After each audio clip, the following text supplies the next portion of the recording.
bonjour à tous. Bon, je connais certaines personnes dans la salle. Mais bien. Mais c'est vrai que je ne vous avais jamais rencontré. Vous m'entendez là ou pas?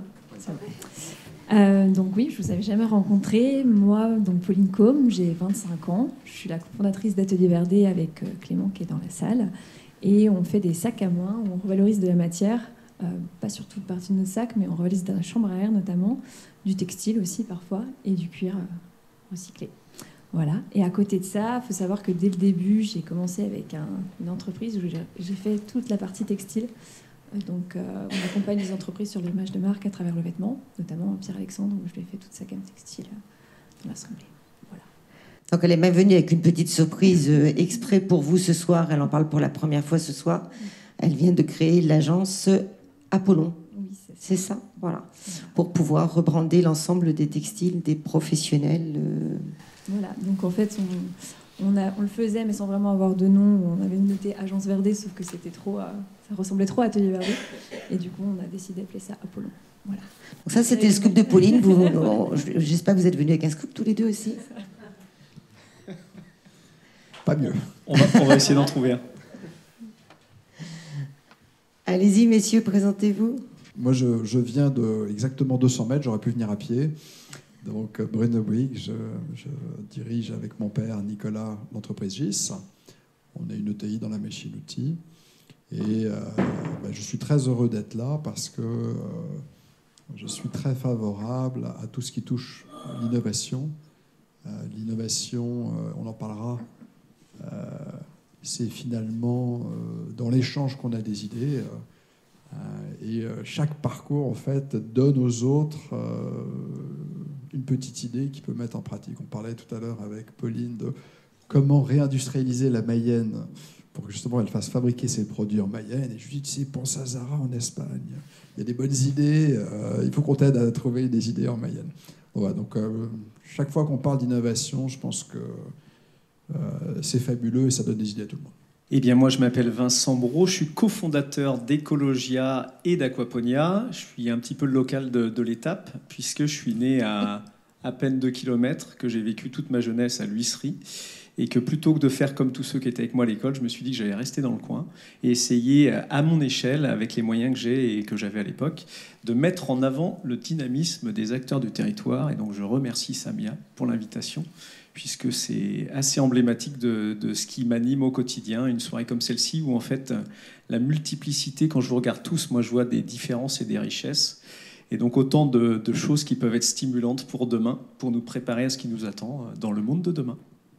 Alors, pour poursuivre et peut-être aller poursuivre ce cadrage de démarrage, on l'a dit en intro, hein, le mot innovation, c'est plutôt un mot très dans le vent. On ne peut pas ouvrir un journal, pas ouvrir les réseaux sociaux, pas allumer l'espèce d'écran qu'on a quelque part dans la maison, sans voir c'est innovant, c'est une nouvelle innovation, etc.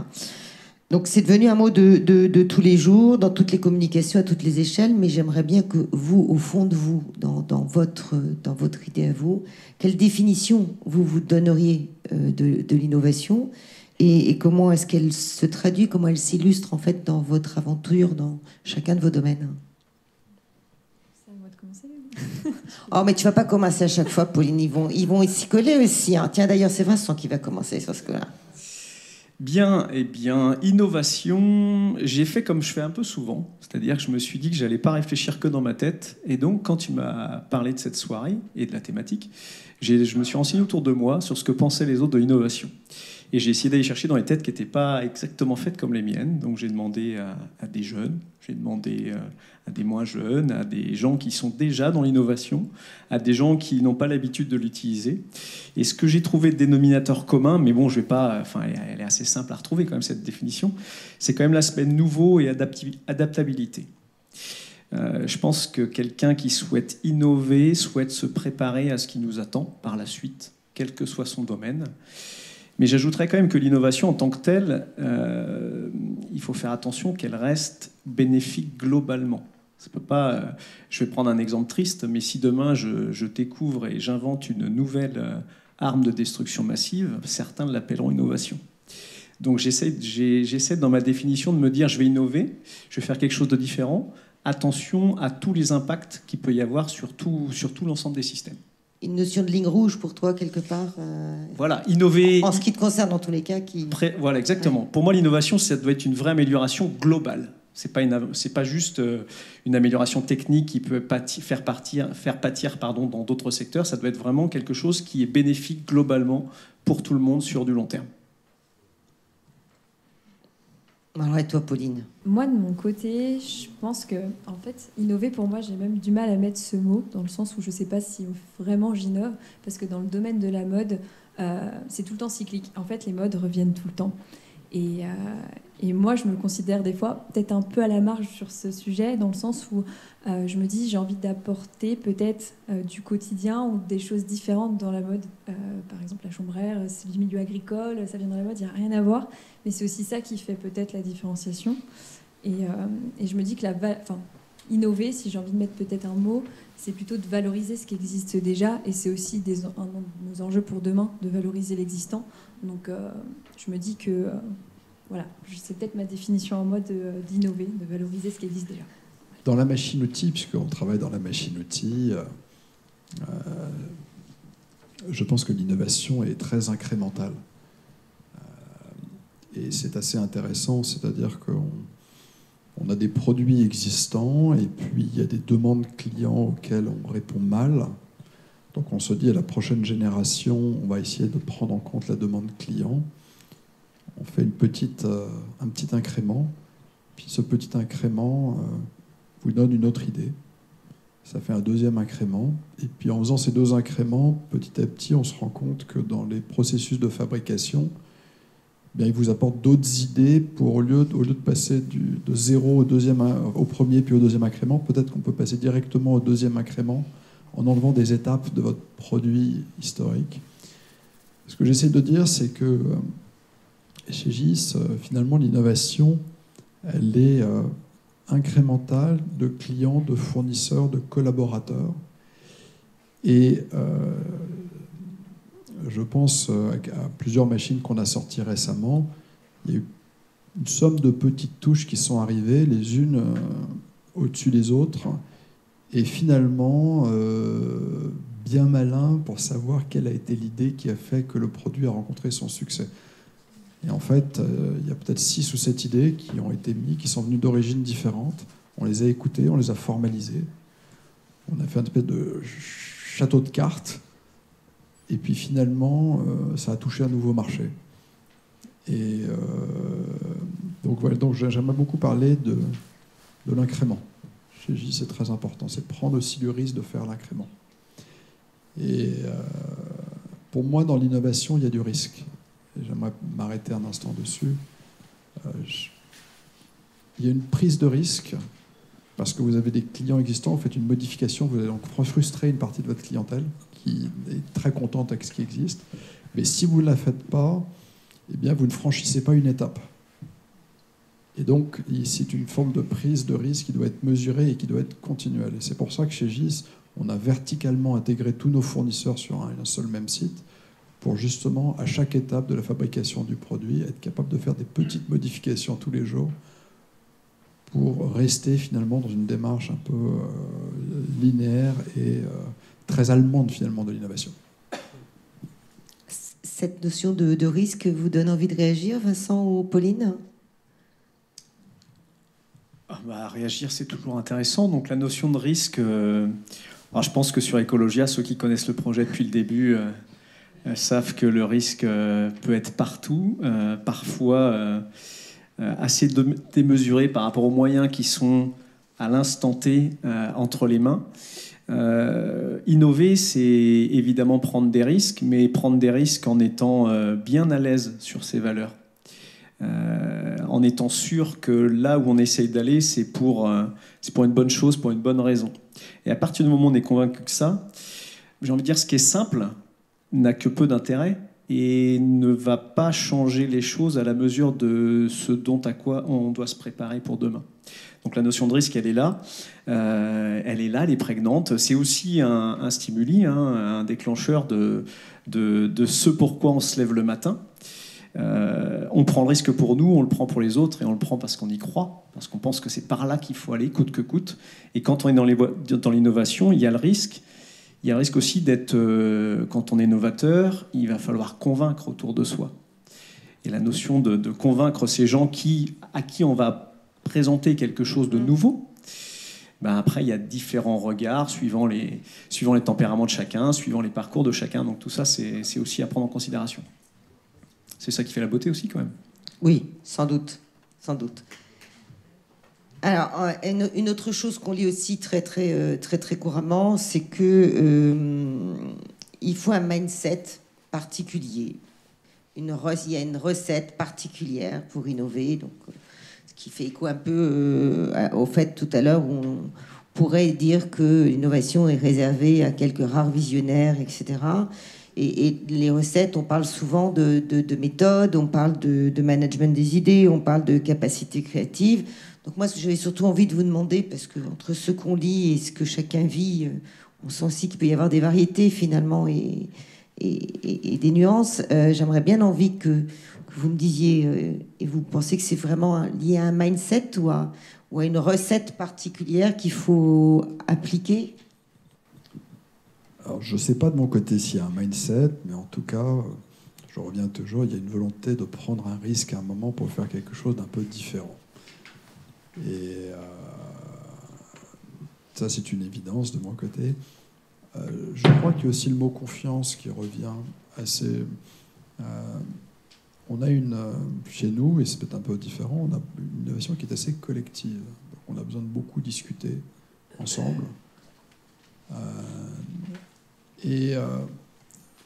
Chez GIS, ce qu'on a vu au travers du Covid, c'est que lorsque les collaborateurs, les fournisseurs, les clients étaient en télétravail, chez GIS très peu, mais il y a une période quand même, on a eu beaucoup plus de mal ensemble à innover.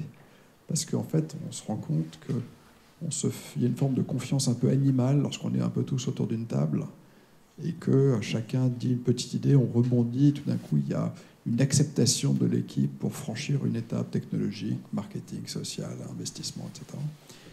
Et donc, je crois voilà, dans ces deux concepts. Premier concept, c'est quelque part, il faut sortir de la zone de confiance dans laquelle on est. Et deuxièmement, il faut créer un univers de confiance avec des partenaires, internes ou externes, pour justement franchir ensemble cette étape. Moi, sur ce sujet, je dirais que c'est plutôt, alors, pas à mon échelle, mais plutôt les rencontres, dans le sens où, des fois, alors, les idées, comment elles viennent. Moi, de mon côté, des fois, c'est de mettre quelque chose, alors ça a toujours été ça, dans un autre contexte. Et du coup, ça te fait quelque chose de complètement différent, qui paraît une innovation pour certains, mais en fait, je l'ai juste mis dans un autre contexte. On pourrait aussi mettre ça comme ça. Du coup, je pense que oui, ça va être l'entourage. Comme tu le disais, peut-être le fait d'être en équipe aussi, ça stimule quand même les idées. De rencontrer des personnes, comme l'idée que tu m'as évoquée tout à l'heure, être dans ma tête, que j'ai mis en connexion avec une autre idée d'une autre rencontre hier. Et en fait, c'est que ça. Donc je pense que, ouais, je dirais les rencontres, pour le coup. Enfin, de mon côté. Je vais rejoindre un petit peu le savant fou qui est tout seul dans son espèce de truc où il réfléchit, il sort avec une idée et tout le monde doit adhérer tout de suite comme ça. C'est pas trop comme ça qu'on a monté le projet Ecologia. Après 13 ans, on a mis en place plus de 1500 partenariats, donc la notion de collectif dont tu parlais, Bruno, pour nous elle est super importante. Le collectif, il est là pour amender les idées, pour enrichir tout ça et en plus pour faciliter l'acceptation derrière de tout ça. 1500 partenaires, je pense aussi qu'il faut une diversité. On a cherché, nous, à être une représentation de l'ensemble des acteurs du territoire. C'est-à-dire un projet d'ouverture où à la fois on accepte toutes les idées politiques, on accepte toutes les religions, on va chercher des jeunes des quartiers, on travaille avec des personnes en situation de handicap, on va aussi chercher des jeunes qui vont dans l'excellence de la formation, on travaille avec des artistes, avec des jardiniers, des apiculteurs, et de tout ce melting pot, on essaie de sortir l'essence, le jus, le meilleur de tout ce qu'on peut tirer de ça. Donc pour moi, je rejoins vraiment l'idée de collectif, de prendre le temps de travailler ensemble, de réfléchir, même si parfois, il faut aussi se le dire, il y a quand même des idées qui vont quand même être l'idée maîtresse, qui va derrière encourager ceux qui vont l'entendre à pousser un peu plus fort derrière. Donc voilà, faut essayer d'avoir une équipe où de temps en temps il y a un leader qui tire tout le monde vers le haut, puis de temps en temps il sait s'éclipser parce que autour de la table il y a des idées qui vont mûrir et s'enrichir de tout ça. Donc dans ce que vous avez dit tous les trois, vous l'avez déjà un petit peu évoqué d'ailleurs, mais en allant un tout petit peu plus sur ce sujet-là, vous avez parlé aussi d'où vient l'idée première, ces déclencheurs, ces stimuli finalement dont on a parlé tout à l'heure, qui sont de grand nombre, hein, d'une situation de crise à une situation de réglementation parfois. Je vois des métiers d'expertise comptable dans la salle, je sais que là la réglementation va les faire obligatoirement bouger des lignes. On peut avoir des contraintes, on peut subir, mais on peut saisir aussi des opportunités en observant son marché. On peut travailler en coopération, c'est ce que tu disais un petit peu dans l'idée tout à l'heure de tous les territoires. Quels ont été vos plus forts, ou quel est votre stimuli premier, en fait, le stimulus premier, votre déclencheur premier? Alors si on est sur l'aventure d'Ecologia, qu'est-ce qui un jour t'a dit Alors pour moi c'est très simple, c'est tous les matins quand je me regarde dans la glace. J'ai envie de me regarder au fond des yeux et de me dire que je fais quelque chose de bénéfique pour tous ceux de mon espèce et pour la planète. Ça, c'est le déclencheur de base. Et après, ça se décline tous les jours. Demain, par exemple, je vais recevoir une quinzaine de publics migrants. Je vais avoir, je pense, 6 nationalités différentes. Ils ne savent pas bien parler français. Ils sont arrivés, je ne sais pas comment, en France. Ils ont évidemment des papiers, ils sont régularisés. Mais ces gens-là, c'est soit je me couche le soir en me disant ils sont dans un coin, ils me font peur de temps en temps, soit je vais au-devant et j'essaie de voir ce qu'on peut faire ensemble.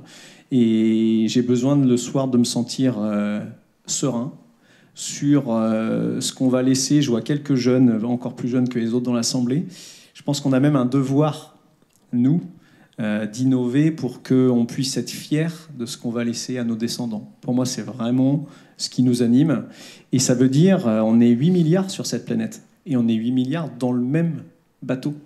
C'est pas de la faute du voisin si ça va mal. C'est pas parce qu'à l'autre bout de la planète, il se passe ci ou ça. Non, c'est nous, chacun est responsable de sa petite partie d'améliorer les choses en essayant d'emmener avec lui un maximum de personnes, toujours sur un socle de valeurs simples. On n'a rien inventé, mais par contre immuable. Dès qu'on commence à se dire on va mieux y arriver si on s'assoit un peu sur nos valeurs, on est mal parti. Ça veut dire qu'on n'est pas allé au bout de la réflexion. Et Aquaponia, par exemple, quel était l'élément déclencheur qui t'a dit allez, je me lance? En fait, il faut... alors, je ne sais pas si tout le monde a les mêmes idées dans l'Assemblée, mais ce qu'on va manger demain, d'où ça vient, comment c'est produit, qu'est-ce que ça engendre comme déchets, comme transport, comme énergie à consommer, qu'est-ce qu'on va mettre dans nos estomacs, qu'est-ce qu'on veut léguer comme éducation à l'environnement et donc à ce qui finit dans notre assiette à nos enfants. L'aquaponie, en fait, va permettre de produire de la protéine animale, des poissons en l'occurrence, et des végétaux, en symbiose, 0 produits chimiques, 90% d'eau qui est consommée en moins d'un maraîchage même bio, c'est-à-dire qu'on recycle tout le temps la même eau. Ça peut se produire partout sur la planète, même dans des endroits où il y a très peu d'eau. Ça s'est fait dans des déserts, ça peut se faire sur des toits d'immeubles. Ça se fait à toutes les échelles. Tu peux le faire chez toi sur un balcon. Il peut y avoir des gens dans l'Assemblée qui vont en faire leur métier demain. C'est un métier qui n'existait pas jusqu'à 2019 quand on a créé, fait reconnaître auprès des services de l'État ce nouveau métier émergent de technicien supérieur. C'est vrai qu'il y a même eu le dépôt d'un titre sur ce métier-là. Oui. Et maintenant, il y a des gens qui viennent se former. On est devenu la première école de France. Guillaume est le seul formateur certifiant de France. Et des gens viennent se former d'un peu partout et même d'Afrique maintenant, là où l'eau est un problème encore plus prégnant que chez nous, pour pouvoir s'installer et faire de l'aquaponie à tous les niveaux. Donc ça peut être une activité commerciale, on crée de l'emploi, et puis c'est aussi demain, je veux nourrir ma famille chez moi. Je sais qu'à un moment ou un autre, quand je vais ouvrir le robinet, il n'y en aura plus. Je sais qu'à un moment ou un autre, quand je vais appuyer sur le bouton pour avoir la lumière, il n'y en aura plus. Et comment je fais ? Donc normalement, une belle innovation, elle se projette à je fais quoi dans 5 ans, dans 10 ans, dans 15 ans ? Je propose quoi à mes enfants ? Et comment je fais aujourd'hui pour agir au moment où ce qu'on sait déjà va arriver, même si là, on a la lumière, on a tout ce qui va bien, on est très bien reçu. C'est quelque chose qui n'est pas pérenne. Et donc, il faut réagir par rapport à ça. Le message est très clair. Tant mieux. C'est marrant, j'ai une vision beaucoup plus positive de l'avenir. Non, mais c'est vrai. C'est une vision positive. J'avais dit dès le départ que vous étiez tous les trois très différents. J'ai remarqué. J'ai une vision très positive. Par contre, je partage le socle de valeurs. Et je crois que dans l'innovation, et surtout pour notre génération, il y a une volonté de faire mieux avec moins. Quel que soit l'entrepreneur aujourd'hui, c'est ancré. Une forme de frugalité un peu. Il y a une forme de frugalité dans l'innovation, juste à fait d'accord. Alors moi, j'aimerais revenir sur... moi, je suis ingénieur de formation, et c'est vrai que j'aime bien les problèmes. Donc, comme j'aime bien les problèmes, et qu'il y a beaucoup de problèmes, notamment dans les moyens de transport et l'automobile, eh bien, je me déplace souvent dans des usines, chez des constructeurs automobiles, pour essayer de leur apporter des solutions nouvelles, plus malignes, plus intelligentes, moins chères. Et ma frustration, c'est de ne pas être capable de répondre à tous les challenges qu'ils me posent. Et c'est là où je me rends compte qu'en France, on a quand même beaucoup de créativité, parce que avec les ingénieurs, les techniciens, les docteurs qu'on a chez GIS, on a quand même répondu à des problématiques dans quasiment tous les grands groupes automobiles mondiaux à partir d'une usine à Saint-Berthevin. Donc la créativité, les valeurs, finalement, ça plaît partout dans le monde. Oui, c'est 130 pays à peu près aujourd'hui. Combien de pays aujourd'hui? On vend nos produits aujourd'hui dans 130 pays. C'est le chiffre que j'avais en tête. Ouais. 130 pays. Ouais. Et cette innovation, d'ailleurs, donc là, finalement, tu es quand même très focal sur le problème de mon client. C'est presque ça à chaque fois, le moteur, le déclencheur de j'ai envie de chercher, de résoudre et d'apporter les solutions.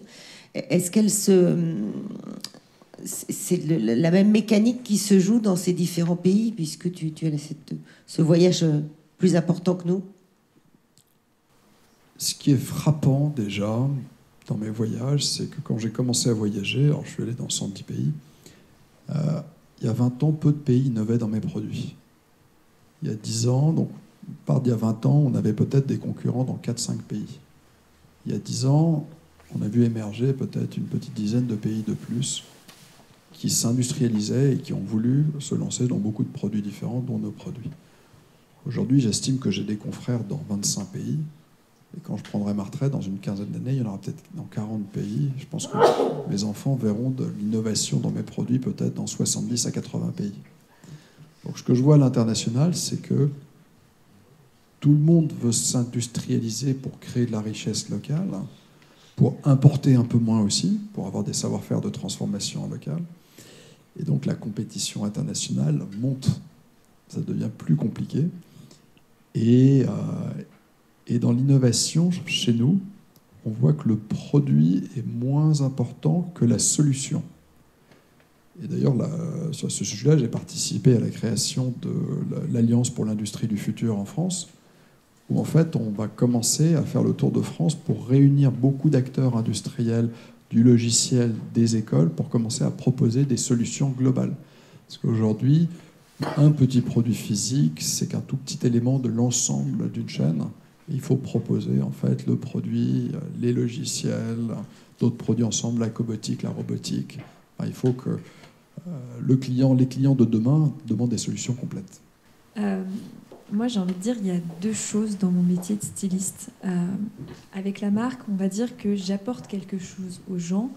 Je ne sais pas comment ça va être reçu. Et quand j'ai lancé ma première campagne Ulule, je me rappellerai encore, voilà, j'ai lancé une vidéo et je ne savais pas comment ça allait être accueilli. Donc là, j'ai envie de dire, je ne réponds pas forcément à une problématique.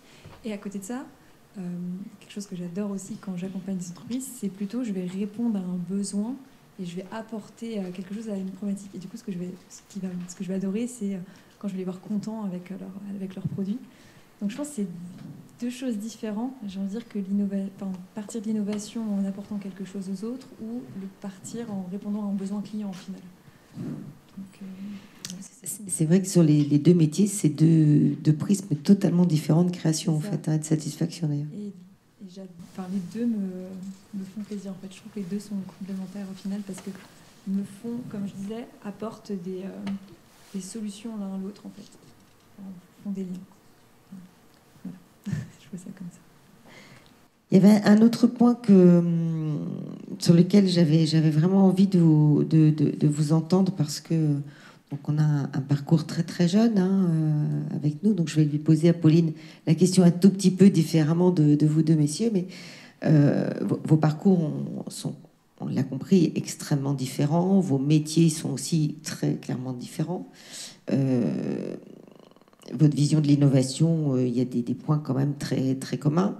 la façon de la vivre et autres. Mais si on compare l'exercice de l'innovation à aujourd'hui, à ce qu'il était il y a 10 ans, il y a 20 ans, il y a 15 ans, je me souviens de la discussion qu'on avait eue tous les deux là-dessus. Et toi, Pauline, plutôt entre... tu as 2-3 ans aujourd'hui d'antériorité, mais si tu te dis, bah, j'imaginais les choses comme ça quand j'avais 15, 16, 17 ans, 18 ans, 19 ans, j'en sais rien. Et finalement, je me rends compte, une fois les mains dedans, que c'est pas tout à fait pareil. Donc, entre le passé et aujourd'hui, qu'est-ce qui a changé, en fait, dans la capacité à innover ou dans les méthodes d'innovation? Moi, je suis un vieux, donc je peux parler...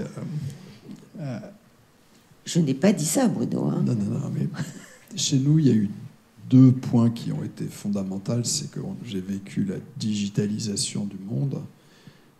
Et la digitalisation du monde, qu'est-ce que ça veut dire? Enfin, j'aimerais quand même rappeler, il y a 20 ans, c'était difficile de trouver un produit fabriqué dans le sud de la France. Il fallait avoir le catalogue papier. Je ne parle même pas d'un produit fabriqué en Chine. Aujourd'hui, on doit se battre. Saint-Berthevin se bat avec Shanghai au quotidien. Et tout ça dans une transparence absolue. Donc la digitalisation a créé un accès à l'information, une désintermédiation très rapide qui a donné du pouvoir d'achat. Enfin, il s'est passé beaucoup de choses. Ça, c'est le premier sujet. Et puis, indépendamment de la digitalisation de l'information, ce qu'on a vu arriver chez nous, c'est aussi l'arrivée de l'électronique et des logiciels dans nos produits. Et là, c'est un changement de paradigme incroyable. Vous allez penser qu'un poste de soudage ou un chargeur de batterie, finalement, c'est un produit un peu abscon et finalement, ça n'a qu'une utilité. Ben en fait, non. Je vais vous donner un exemple pour que ça vous parle. Quand je suis arrivé chez GIS, quand on faisait un chargeur de batterie, bien, c'était de l'électromécanique. Et donc, en électromécanique, c'était pas compliqué. Il n'y avait qu'une seule façon de faire un transformateur pour charger une batterie d'une voiture. Puis c'était un autre transformateur pour charger une batterie d'un bateau. C'était un autre transformateur pour faire un chargeur pour un chariot élévateur. Donc en fait, à chaque application, il y avait un produit dédié. Donc les concurrents s'étaient structurés finalement par marché, et personne ne regardait à droite et à gauche parce que de toute façon, c'était des canaux différents. Enfin, c'était compliqué, donc on travaillait. Tout d'un coup, l'électronique est arrivée, les logiciels sont arrivés, on peut commencer à reprogrammer à la volée tout, et un produit qui marche aujourd'hui dans la voiture, en quelques clics, il peut marcher dans le bateau, il peut marcher dans un camping-car, il peut marcher. Et le changement dans l'innovation est venu du fait que cette capacité à faire entrer du logiciel dans nos produits a changé le périmètre d'action. Et nos marchés ont changé.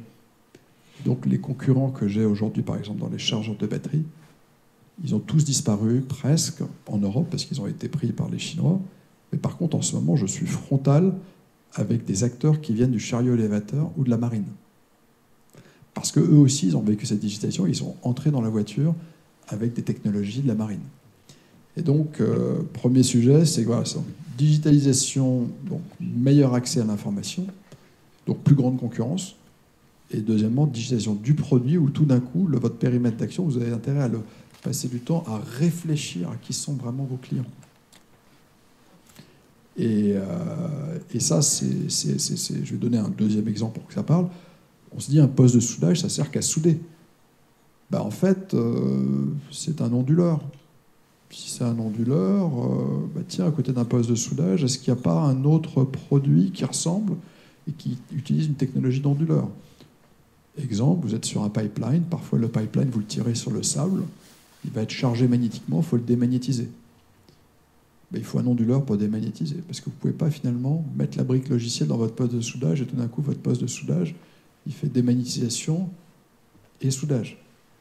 Et un peu comme les téléphones sont entrés dans les appareils photos sont entrés dans les téléphones portables, la question que GIS doit se poser, c'est est-ce qu'on est le produit le plus important d'une opération? Et est-ce que le fait que nos logiciels ne peuvent pas être mis dans d'autres machines qui ne sont pas faites pour le soudage, mais finalement, ils pourraient tout à fait être mis.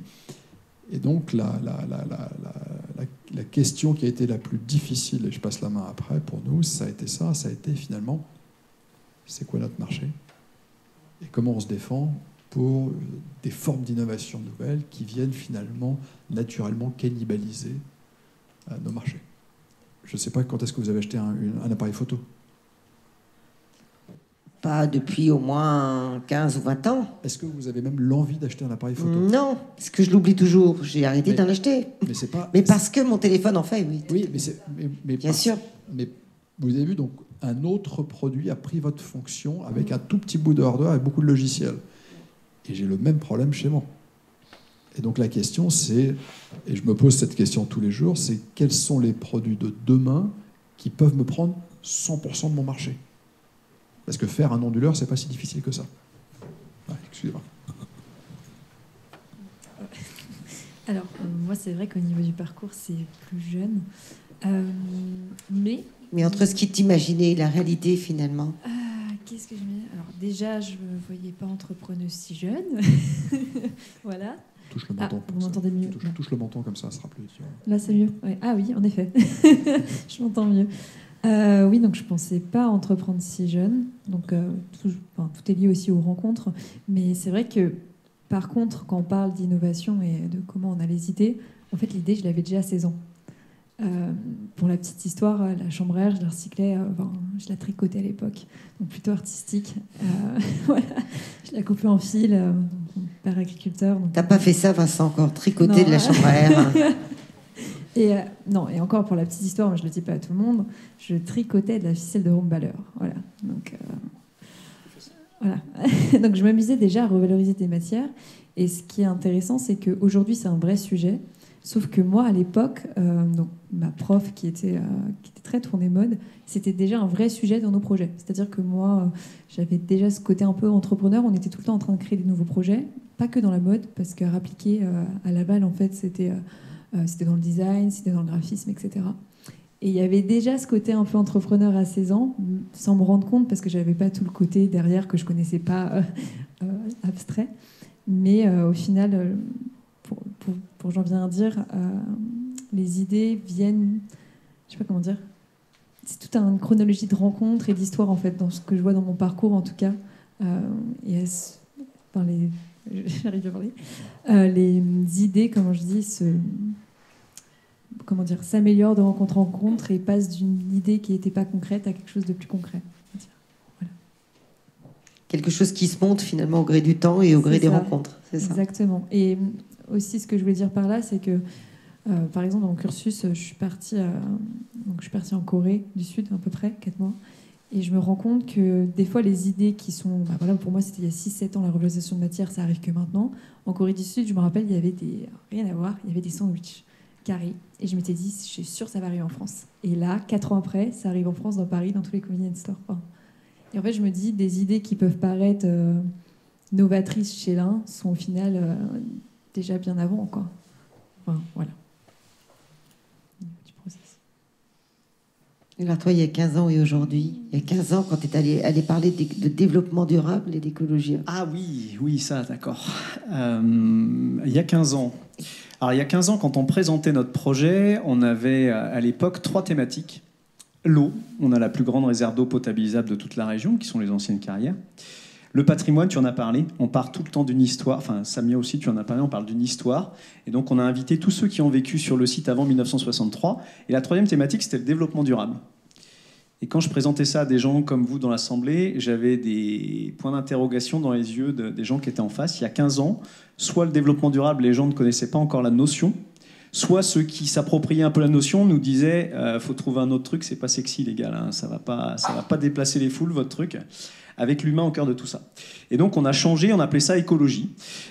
Aujourd'hui, développement durable, maintenant c'est presque l'inverse, c'est comme le mot innovation ou résilience, hein, on l'entend tous les jours, on le voit partout, parfois un peu dévoyé, mais bref. Donc la notion de développement durable a complètement changé en 15 ans pour nous. Parmi les difficultés et les choses importantes, je noterai deux points. Quand on est innovant, on crée une case. Et auprès des services de l'État, créer une case, c'est pas ce qu'on croit tous les jours. Je peux vous donner plusieurs exemples sur Ecologia. Il y en a un qui est frappant, qui va résumer un petit peu tout. Quand on a décidé d'ouvrir, on souhaitait ouvrir sur un site un peu différent de ce qui se fait habituellement. Donc, on avait des dossiers à mener auprès de la police de l'eau, de l'urbanisme, de l'accessibilité, de la biodiversité. Et en fait, tous les dossiers qu'on devait mener, au bout d'un moment, on s'est rendu compte qu'ils étaient, pour certains, antinomiques. Donc on était embêtés parce qu'il y avait des services de l'État qui nous demandaient une chose et il y avait d'autres services de l'État qui nous demandaient à peu près son contraire. Donc on était en train de devenir pas loin de la schizophrénie. On a décidé, notre méthode, ça a été d'inviter tout le monde sur place, tous les responsables, qui étaient eux de bonne foi, chacun de leur côté évidemment, hein. Et donc on s'est mis juste à l'entrée du site, pour ceux qui connaissent le site, auprès du grand four à chaud. Puis là, il y a un monsieur, donc on leur explique que si on les a mis là, c'est qu'on voudrait avancer tous ensemble et résoudre les problèmes pour qu'on puisse enfin ouvrir dans les meilleures conditions qui conviennent à tout le monde, services de l'État confondus. Et donc il y a un monsieur qui dit, écoutez, c'est pas compliqué, je vous l'ai mis noir sur blanc dans le dossier, vous avez vu votre four à chaud, les pierres qui sont en haut à 15 mètres, là, vous allez les maçonner, sinon je vous interdis d'ouvrir au public. Et puis si vous le faites pas, c'est jusqu'à 2 ans de prison. Et puis il y a l'autre qui le regarde en face, l'autre personne qui, elle, était responsable de la biodiversité, qui dit non, attends, moi je leur ai dit qu'il fallait surtout qu'il n'y ait personne qui approche des cailloux, parce qu'il y a des choucas qui sont une espèce d'oiseau protégé, et le premier qui s'approche des cailloux, moi je l'ai menacé de 4 ans de prison. Donc on avait le choix entre Guillaume et moi, on a réfléchi, on s'est dit 2 ans, 4 ans, qu'est-ce que tu veux Donc bref, tout ça, c'est une anecdote quand même assez rigolote pour montrer que quand même, malgré la bonne foi des services de l'État qui font aussi ça pour qu'on ne fasse pas tout et n'importe quoi, on se retrouve parfois, quand on est innovant, quand on fait quelque chose qui n'existe pas, à sortir complètement des cases, voire même à être obligé de créer d'autres cases. Donc ça, c'est quelque chose que les innovateurs, pour reprendre le terme que vous avez bien choisi, auront à se délecter dans les mois qui vont suivre leur innovation. Le deuxième point, c'est, j'ai envie de dire, le regard des autres. Le regard des autres sur tout ce qui est fait, parce qu'on se rend compte que quand on a une innovation, il faut convaincre. Alors parfois, ça se fait, alors c'est formidable, tant mieux pour ceux qui y arrivent, hein. Vous avez une idée, tout le monde se l'approprie, et demain, ça y est, chacun a l'impression que c'est la sienne et que c'est formidable. C'est rarement le cas, quand même. Et je vais prendre le cas de notre piscine naturelle. On a été les premiers en Mayenne à créer une piscine naturelle. Une piscine naturelle, c'est quoi? C'est un écosystème, pour reprendre un terme que tu as employé tout à l'heure, Bruno. Un écosystème dans lequel, depuis 13 ans qu'elle est installée, on a mis 0 produit chimique. Sauf qu'une piscine, en Mayenne et en France, c'est un taux de chlore. Vous ne pouvez pas avoir une piscine si dedans il n'y a pas un minimum de taux de chlore, sinon ce n'est pas une piscine et donc vous n'avez pas le droit de faire baigner des gens dedans. Donc là aussi, il a fallu créer la case qui va bien pour les services de l'État. C'était un peu rock'n'roll, mais ça s'est bien passé. Mais surtout le regard des gens. Ceux qui viennent et qui venaient il y a 12 ans, il y a 10-12 ans déjà en cabane, qui venaient en famille sur une cabane flottante ou sur une cabane falaise passer un week-end, arrivaient souvent de Nantes, de Paris ou même d'un peu plus près. Et je vois toujours l'image de papa et maman avec les valises. Les enfants sont contents devant. Il y en a un qui a 6 ans, l'autre qui a 8 ans. Et puis ils savent que sur le plan, la piscine, elle est 200 mètres plus loin. Ils vont jusque là-bas, ils courent, ils ouvrent le portail. Et là, on sent la fébrilité dans le regard des 2 enfants qui se disent « Ouh là là, qu'est-ce que c'est que cette piscine ?» Ils repartent un peu timidement vers papa et maman. Ils se disent « Ça y est, le week-end est foutu. On ne sait pas où ils nous ont emmenés les parents. » Et ils arrivent devant maman presque en pleurs en disant « Maman, il y a des poissons dans l'eau, on ne va pas pouvoir se baigner. » Donc ça veut dire qu'en fait, l'innovation, on s'est tous inculqué des choses à l'esprit qui sont parfois un peu loin de la réalité du bon sens commun de la planète depuis bien longtemps. Donc notre piscine naturelle, elle est suivie par les services de l'État, par l'ARS. Il y a donc des analyses qui se font tous les 15 jours depuis maintenant qu'elle est en place, une bonne dizaine d'années. Et donc si on fait le résultat et la moyenne de tout ça, ça fait maintenant depuis le début qu'on a l'eau de baignade la plus pure de tout le département. 0 produits chimiques depuis 10 ans. Des poissons, des grenouilles, des libellules. Les enfants, quand ils se baignent dedans, ils peuvent ouvrir les yeux. Ils vont pas avoir les yeux tout rouges parce que le chlore est en train de leur manger la rétine. Ils vont pas être obligés de frotter en sortant, de sortir sous la douche et de frotter très dur parce que le chlore leur arrache la peau. Si je vous raconte tout ça, en fait, c'est qu'il faut aussi chacun et chacune se rendre compte que parfois, on a en nous des choses qui sont inculquées depuis bien longtemps, qu'il faut parfois remettre en question pour partir sur de vraies bonnes bases. Et ça, quand on est dans l'innovation, c'est pas facile à faire reconnaître, apprécier auprès de tout le monde en fait derrière. Donc ce regard-là, depuis 15 ans, il a beaucoup évolué. Dernière petite anecdote, vous tapiez aquaponie en 2010 sur Internet et vous aviez presque ça, enfin en tout cas la partie basse de ça, c'est-à-dire rien. Ça n'existait pas. Et vous pourrez faire chez vous ce soir en arrivant, taper aquaponie, vous allez voir, ça part dans tous les sens. Il y en a sur toute la planète, il y a plein de gens qui ont fait des aquaponies chez eux, il y a une stimulation qui se fait au niveau de beaucoup de cerveaux. Et pourtant, pour finir là-dessus, et j'essaie d'être bref, l'aquaponie en fait reprend ce qui a déjà été fait moult fois dans le passé par beaucoup de civilisations un peu partout sur la planète. En moins 600 avant Jésus-Christ, les chantiers, les jardins suspendus aquaponiques de Babylone en plein milieu du désert irakien, en moins 600 avant Jésus-Christ, c'était déjà de l'aquaponie.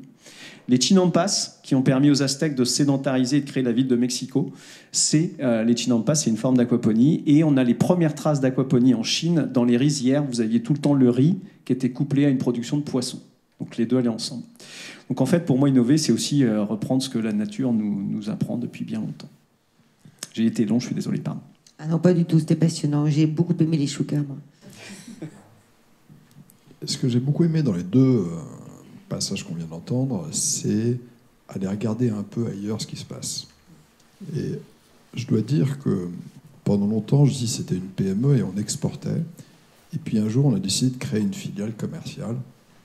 Et lorsqu'on s'installe dans un pays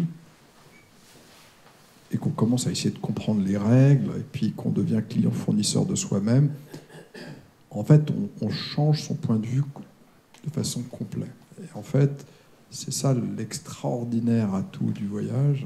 Quand Pauline nous parle de la Corée, par exemple, même moi, quand j'ai commencé par l'Allemagne, eh bien, en fait, on change son regard, et en changeant son regard, finalement, on crée énormément de richesses pour soi-même, pour la communauté dans laquelle on travaille, et on arrive avec des idées qui n'existent pas dans le pays dans lequel on vient, et on les apporte. Et ça, j'y crois énormément. Dans l'innovation, il faut regarder. Et parfois, pour pouvoir bien regarder, il faut parfois changer de région, de pays. Il faut se déplacer un peu. Sortir de sa zone et de ses cercles. On en parlera tout à l'heure, d'ailleurs. Si, dans l'ensemble des parcours là, que vous nous partagez de façon extrêmement sincère, il y a une question qui me tracasse, c'est quel défi, en fait. Quel défi et à quel sujet on doit mettre sous vigilance dans les années qui viennent. Qu'est-ce qui est en train de se passer? Est-ce que vous voyez quelque chose qui est en train de se passer? Et quel défi on va devoir relever et les points sur lesquels on doit être très attentif?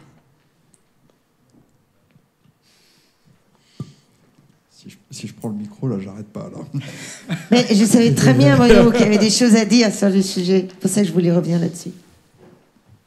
Je suis un ardent défenseur de l'industrie. On a eu malheureusement en France une fiscalité qui a détruit l'industrie. J'aime bien rappeler que dans les années 80, la machine-outil française était plus grande que la machine-outil allemande. En 2022, elle fait moins de 1%. Donc, dans les défis, il y a un défi de compétences. Moi, j'ai une vision très positive de l'avenir, parce que je crois que c'est dans l'innovation, couplée avec des valeurs, qu'on va trouver les éléments de réponse à tous les challenges qui arrivent. Si on regarde le Covid, les ciseaux ADN qui ont permis de travailler l'ARN messager et de faire des vaccins, eh bien, ça a été une somme d'innovation petit à petit jusqu'à ce qu'on fasse cette découverte qui a pu être mise en place. Et on remarque que l'industrialisation des vaccins a été très rapide, finalement. C'est peut-être un coup d'entraînement à pas cher. Donc moi, je crois que dans les risques qu'on a en France, il y a plusieurs risques. Premier risque, c'est à partir du moment où on entre dans la technologie, il faut accepter que la France est une unité de lieu trop petite pour survivre. C'est l'Europe. C'est-à-dire qu'aujourd'hui, en fait, par exemple, une entreprise comme GIS, la France est devenue régionale. Parce que 60 millions de personnes, ça ne fait pas vivre une usine comme GIS. Ouais, la maille minimale, c'est Europe. Là, au niveau de donc déjà, je pense que le premier risque qu'on a, c'est qu'on doit construire l'Europe. Deuxièmement, il faut continuer à construire des aventures d'innovation dans beaucoup de domaines différents, sachant que chacune des innovations apportera peut-être une clé à un challenge de demain. Si on continue à innover, eh bien, je pense qu'on petit à petit, on résoudra tous les problèmes auxquels on sera confronté. Donc, je suis une vision peut-être un peu plus positive. Je vais rebondir là-dessus alors. Et enfin, je crois qu'en même temps, il faut qu'on change un peu nos modes de consommation, et je pense qu'il faut essayer de consommer un peu plus local, et pour ça, il faut produire un peu plus local, il faut innover. Produire, c'est pas forcément au sens industriel. Hein. Je pense que Ecologia produit. Je pense que tu produis aussi. Je pense donc, il faut produire local, et pour ça, il faut s'éduquer. Donc, compétences, Europe, sont les deux mots-clés pour moi. Tu m'évoquais l'autre fois aussi la position de la France en termes de rang d'innovation. Elle est quand même un petit peu secouée. Ça glisse, mais encore une fois, la France fait partie de l'Europe. On ne le dit pas assez. Moi, je défends un peu un prisme industriel ce soir, mais l'Europe est le premier pays industriel mondial. C'est pas les États-Unis, c'est pas la Chine, hein, c'est l'Europe. Et c'est pour ça que les communications américaines et chinoises ne parlent jamais d'Europe. Vous ferez bien attention, les Américains, ils parlent toujours de l'Angleterre, de la France, de l'Allemagne. À partir du moment où les États-Unis se comparent à l'Europe, ben, le poids industriel en valeur de dollar est supérieur au poids industriel américain ou chinois. Je rappelle, on dit souvent que la Chine, c'est l'industriel des États-Unis. C'est vrai, mais les États-Unis sont le 3e client de la Chine. Hein. Le premier de très loin, c'est l'Europe. Le deuxième, c'est l'Asie du Sud-Est. Donc, il faut avoir confiance dans l'Europe et redonner le goût d'entreprendre, redonner le goût d'innover. Je pense qu'on a eu une génération de politiques, il y a 20 ans en arrière, il y a 30 ans en arrière, où peut-être l'innovation a accéléré un peu trop vite pour eux et ça a fait peur. Peut-être qu'à un moment, l'innovation est allée tellement vite qu'une génération a été dépassée et a voulu mettre des freins. Et je pense qu'il ne faut pas. Je pense que justement, l'innovation, il faut des valeurs, mais il faut la laisser avancer. Il faut absolument la laisser avancer. Parce qu'on ne sait pas qu'est-ce qui fera la richesse, qu'est-ce qui fera la capacité d'éduquer nos enfants demain, qu'est-ce qu'on laissera dans l'héritage à nos enfants. Mais des civilisations qui n'innovent pas meurent, pour moi.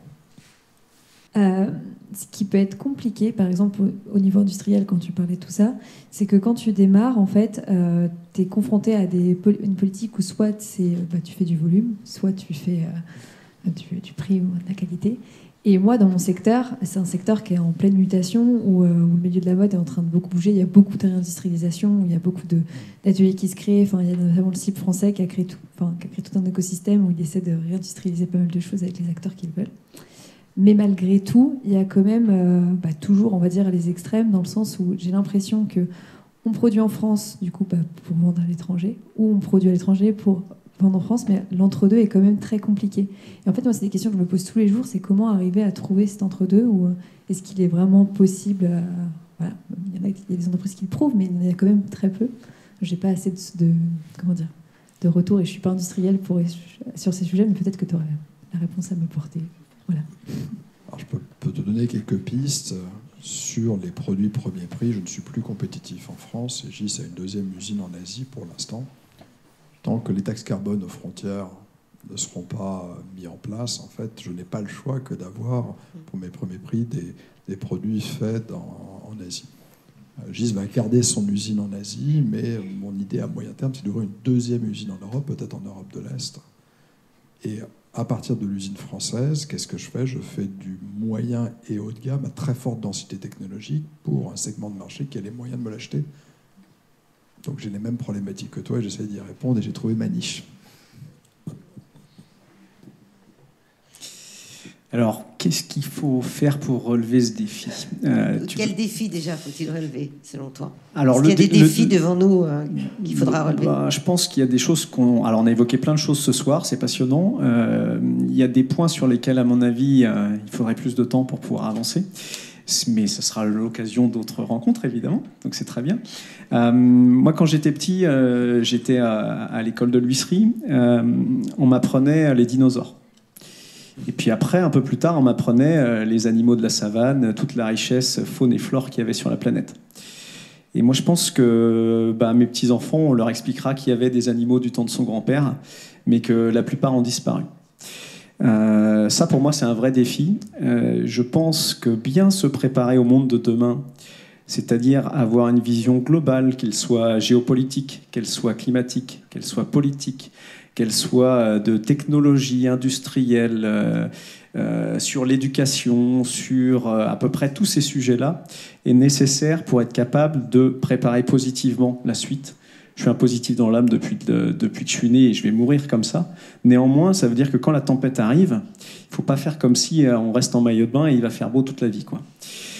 Et donc je pense que l'enjeu, c'est comme d'habitude, je vais rien inventer. Confucius disait que si on a un plan à 1 an, il faut planter une graine pour la manger l'année prochaine. Si on a un plan à 10 ans, il faut planter des arbres. Mais si on a un plan à 100 ans, il faut éduquer nos enfants. Et donc je pense que le vrai challenge, le défi, c'est à nous de dérouler le tapis rouge pour que nos enfants, ceux qui vont venir derrière, aient les bonnes cartes pour pouvoir continuer à vivre dans les meilleures conditions sur une planète qui est capable de tout nous donner. L'avenir peut être radieux, mais je pense qu'il faut avoir une vision claire de ce qui va se passer dans 15 ans ou dans 20 ans. C'est pas du tout du pessimisme ou du fatalisme, c'est juste, si on veut en profiter, si on veut que cette vie soit belle, eh ben attention, les choses changent. Et ceux qui pensent qu'elles ne changent pas, ça fait comme ceux qui pensaient que la Terre était plate à un moment, quoi. C'est le monde, quoi qu'il arrive, il est en mutation. On peut écouter tous les spécialistes scientifiques, on peut écouter tous les spécialistes de géopolitique, on peut écouter tous les démographes qui nous expliquent comment ça va se passer.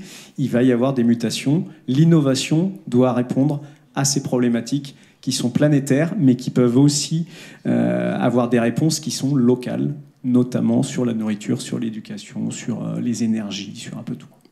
C'est un complément de tout ça. Donc c'est pour ça, moi je vous félicite pour le casting. Hein. Je pense que voilà, il y a tout. Donc. Alors c'est parfait en transition, je te remercie Vincent, parce que si on doit revenir au sujet local, justement, et là je sais que Samia aimerait que vous puissiez apporter peut-être quelques éléments dans la manière dont vous regardez les choses avec ce regard particulier qui est le vôtre. Qu'est-ce qu'on pourrait faire à notre niveau en Mayenne pour, au sein de cette association et de cette initiative, pour être un facteur plus, pour apporter quelque chose d'autre et de nouveau? Alors déjà, je vois qu'on a décloisonné et qu'on a marié la mode avec lui et même Monsieur Rigouin derrière, en faisant un peu d'aquaponie. Mais déjà ça en soi, je pense que c'est quelque chose de ça. Mais qu'est-ce qu'on pourrait faire? Comment peut-on faire? Est-ce que vous auriez des pensées, des sujets à proposer là-dessus? Vas-y. Moi, je pense qu'il faut donner le goût d'innover, d'entreprendre. Pour moi, c'est très important et je pense que les associations, chacun à notre façon, avec nos mots, on a essayé de partager nos idées. Et quand j'étais étudiant, j'étais de l'autre côté et j'ai un très bon souvenir. J'étais à Saint-Jean-de-Passy. Moi, j'étais très mauvais élève petit. Mais un jour, un chef d'entreprise est venu et je l'ai regardé. Il parlait de ses projets, de ses rêves, etc. Et ça m'a donné le goût de devenir ingénieur.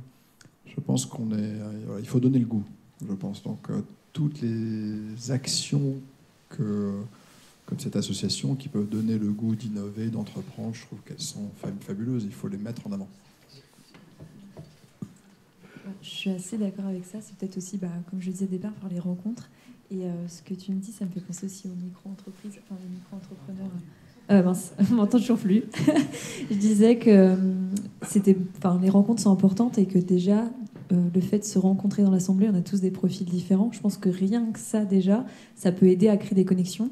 Rien que là, pour l'idée tout à l'heure encore, mais je pense que, comme je disais, c'est dans les rencontres qu'on a des nouvelles idées. Des fois, on reste dans sa bulle. Moi, la première, en tant que créative, j'aime bien rester dans ma bulle, avoir une petite idée. Mais en fait, mes idées, elles viennent quand je voyage ou quand je bouge. Pour donner un autre exemple, je ne voulais pas partir en voyage début de mois de février parce que, justement, j'avais un gros projet en tête et je voulais absolument que ce projet arrive. Je ne voulais pas partir. Et au final, c'est en partant que ça m'a fait avoir de nouvelles choses, de nouvelles idées. Et puis surtout, ça m'a redonné de l'énergie. Parce que mine de rien, en fait, entreprendre, c'est avoir beaucoup d'énergie à donner.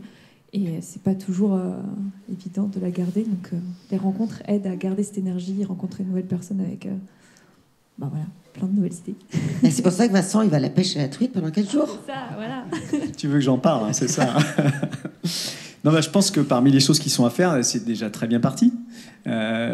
Cette soirée nous montre qu'il y a un intérêt, qu'il va y avoir des richesses complémentaires qui vont pouvoir se connecter. Et de ça va obligatoirement sortir quelque chose de positif. Je pense que cette ouverture, à mon avis, il faut aller sur cette voie-là, continuer, démultiplier tout ça. Comme je vous le disais, sur Écologia, on a essayé d'être le plus large possible. J'en vois certains dans l'Assemblée qui sont partenaires de longue date. Moi, je m'enrichis beaucoup des rencontres qui font le grand écart avec mon éducation, avec mes idées, avec mon passé. je vais vous donner une anecdote ou deux, mais j'ai des personnes en situation de handicap qui ont intégré l'équipe, donc qui ont passé une grande partie de leur vie à être à l'ESAT, qui est juste en face, avec d'autres personnes en situation de handicap. Maintenant, on en a intégré 2 dans l'équipe, sachant qu'on est 7 équivalents temps plein, donc on est une toute petite structure, donc 2 en plus des 7, c'est beaucoup. Et j'adore la simplicité de leurs réponses. Et parfois, je me dis, mais arrête de te prendre la tête, la réponse, en 2 secondes, elle est trouvée. Alors, ce n'est pas le cas à chaque fois, mais pour dire que soyons attentifs à cette ouverture d'esprit, à tout ce qu'on peut apprendre des autres. Ça rejoint ce que vous avez dit, les rencontres, les voyages, la stimulation de ce que l'autre va pouvoir nous apporter. Et moi, je pense que le challenge, il est là. Et je vais vous raconter une anecdote sur ça, c'est que j'ai été invité à réfléchir avec tout un collectif à Laval 2050. Comment en faire une ville où il fait bon vivre. Et j'ai trouvé que c'était une très bonne initiative. Il y avait plein de gens, on était une 60aine, plein de gens qui ont essayé de co-construire ça, de réfléchir. Sauf que le petit bémol, c'est que malgré la bonne volonté des organisateurs, c'est pas ça que je veux pointer du doigt, il s'est avéré que, comme ce soir, il y a une première marche qui est gravie. Mais il faut aller chercher les jeunes des quartiers, il faut aller chercher des retraités qui sont un peu isolés, il faut aller rechercher des personnes en situation de handicap, il faut aller rechercher des publics migrants qui ne savent même pas parler français, parce qu'eux aussi, ils ont sans doute un bout de la réponse, ou en tout cas, si à un moment, il faut pousser à plusieurs, on sera bien content qu'ils poussent dans le même sens que nous. Donc je pense que, en tout cas, moi j'espère, et je pense que c'est bien parti, que l'asso va aller dans ce sens-là. L'innovation, il ne faut pas que ce soit quelque chose d'élitiste. Parce que sinon on se retrouve entre nous et puis on passe des bonnes soirées, mais on va pas au fond du problème et on va pas tout résoudre. Voilà. Merci beaucoup. Ça inspire Pauline aussi. Pauline, je pense, va trouver qu'elle était très bien encadrée ce soir. La prochaine fois, vous voudrez inviter Pauline. Vous avez un gros défi à relever, certainement. Alors, on va passer sur un petit moment de... Vous avez été parfait, parce qu'en plus, vous êtes pile dans le timing. C'est incroyable, cette affaire. Je vais peut-être inviter Samia à nous rejoindre pour qu'on essaie de retenir quelques mots-clés de cette soirée. Donc, Samia, tu vas prendre ma place et je vais te redonner, regarde, ton micro. Puis moi, je vais aller prendre la tienne, tiens, d'ailleurs. Ça va être parfait comme ça. Voilà. Un dernier petit tour de table. Tous les 4, il y a eu beaucoup d'idées très très fortes qui ont été partagées ce soir. Donc, Samia, c'est à toi qu'en premier lieu, je vais demander quels sont les 3 mots, par exemple. Il faut que je fixe un nombre parce que sinon, certains vont m'en dire 10. Donc, je fixe un nombre. Les 3 mots forts ou les 3 idées fortes qui t'ont interpellé et tu dis celles-ci, on les inscrit, on les oublie pas, on les emmène avec nous et on les suit. Tout d'abord, peut-être des idées, parce que j'ai du mal à ne pas développer, de donner juste des mots. Je suis désolée, mais je vais essayer de faire le plus court possible. Tout d'abord, l'innovation est un phénomène collectif. Et c'est ce que j'ai retenu de vos interventions respectives. Et c'est l'esprit de l'association, c'est de rassembler très largement un public très divers, de manière à brasser les publics, brasser les parcours, et se nourrir les uns des autres pour pouvoir avancer et pour pouvoir innover. Je partage complètement ce qui a été dit tout à l'heure, c'est que c'est en mixant, en brassant ces parcours et ces publics qu'on arrivera à trouver, à aller vers de nouvelles idées et régénérer en fait notre territoire. Ça passe par ces projets d'innovation. Donc c'est un phénomène collectif qui s'appuie sur des ressources de notre territoire, et on en a énormément. Et ces ressources, ce sont nos talents, et ce sont aussi des ressources naturelles, et Vincent en a parlé tout à l'heure, et la richesse de ce qui se passe chez toi, Vincent, sur Ecologia est juste impressionnante et donne des idées pour pouvoir aller plus loin et valoriser toutes ces richesses pour pouvoir en faire un outil d'attractivité pour le département. Et je pense que le président Olivier Richaud en a conscience.